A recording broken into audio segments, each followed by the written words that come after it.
Welcome back to Sun News Network. I'm Adrienne Batcher. We continue with Straight Talk here, and joining me in our Toronto studio is the National Post's Robin Urbach. And your piece in the National Post: vaccines don't cause autism or usurp the role of God. They prevent measles. Robin, I genuinely thought that the debate about immunizing your child, using the immunizations to help prevent preventable diseases, was over. But then Jenny McCarthy, that C-list actress, comes along and she says all sorts of wacky things. You're hearing from a lot of them on the Twitter. I have no doubt about that. But now we have a very clear example in the Fraser Valley in British Columbia, and you've written about this, where there's an outbreak of measles. I can't even remember the last time we talked about that, but it's very real for this one community. And why is it? Because they're not immunizing their children. Absolutely. It's one of those things where you thought, you sort of think about it, wait, measles, what decade are we in? Why are we talking about this? It's like talking about the plague, for heaven's sake. Are people getting polio now? What's happening? But yeah, as you said, this is happening in Fraser Valley. There have been 2 confirmed cases so far, and I think more than 100 suspected cases. So this is going on. At the same time, in Ottawa, there have been a couple of cases cropping up. Health investigators are looking into that. So yeah, it's something that we thought we sort of have taken care of, but obviously we have not. That myth still exists that there MMR. That the MMR vaccine has some link to autism, which has been thoroughly discredited. The medical journal that initially printed that study has actually issued an apology for that.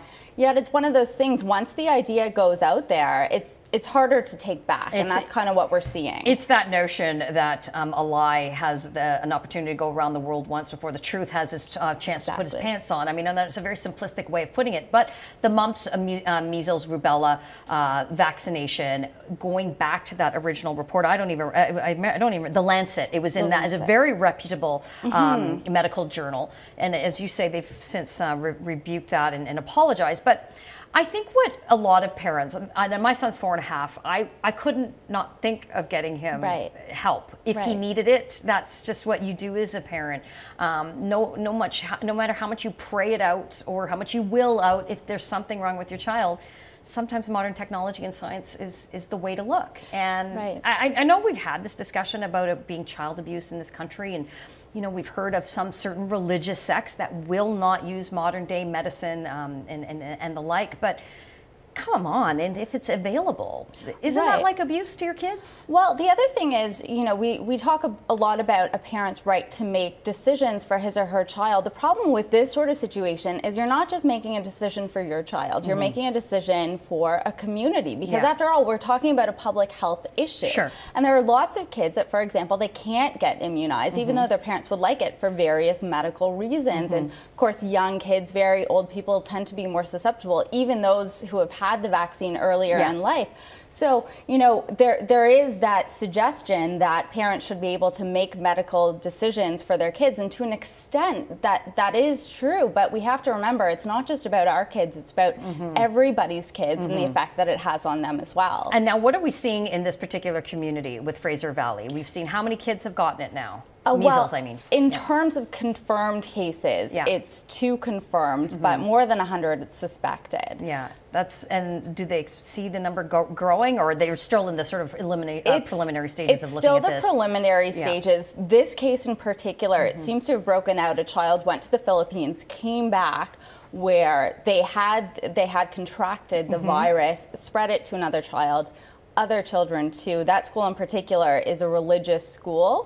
So that seems to be the reason why there's a whole number of children who haven't been vaccinated. And that's one of the reasons. There is that religious reason. And then there's also that belief in that myth, as we talked about, that there is that connection between the MMR vaccine and autism. Yeah, I just don't think that you're going to get rid of some of those people that just have that so entrenched in their head that this is going to, certainly it's a fear, and everything you do, any decision you make can be a risk, but I truly believe it's more risky not to.